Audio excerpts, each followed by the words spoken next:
পবিত্র ঈদুল ফিতরকে সামনে রেখে ঢাকা-চট্টগ্রাম মহাসড়কে যানজট ও যাত্রী ভোগান্তি কমাতে সোনারগাঁয়ে উচ্ছেদ অভিযান চালিয়েছে উপজেলা প্রশাসন। স্টাফ রিপোর্টার মোহাম্মদ নূর নবী জনি জানান, মহাসড়কের প্রবেশমুখ থানা রোড এলাকায় অবৈধ স্ট্যান্ড ও ফুটপাত দখল করে বসা হকারদের উচ্ছেদে এ অভিযান পরিচালনা করা হয়।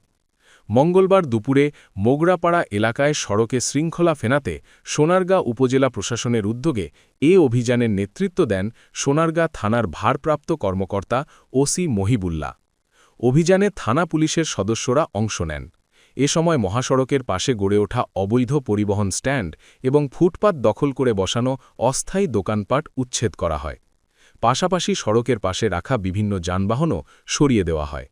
একই সঙ্গে ফুটপাত পথচারীদের জন্য উন্মুক্ত করে দেওয়া হয়। সোনারগাঁ থানার ভারপ্রাপ্ত কর্মকর্তা ওসি মহিবুল্লাহ বলেন, ঈদ উপলক্ষে ঢাকা-চট্টগ্রাম মহাসড়কে যানজটমুক্ত পরিবেশ নিশ্চিত করতে প্রশাসন কঠোর অবস্থানে রয়েছে। অবৈধ স্ট্যান্ড ও ফুটপাত দখল করে বসা দোকানপাট উচ্ছেদের পর নিয়মিত মনিটরিং কার্যক্রম অব্যাহত থাকবে। কেউ পুনরায় সড়ক বা ফুটপাত দখল করার চেষ্টা করলে তাদের বিরুদ্ধে কঠোর আইনগত ব্যবস্থা নেওয়া হবে।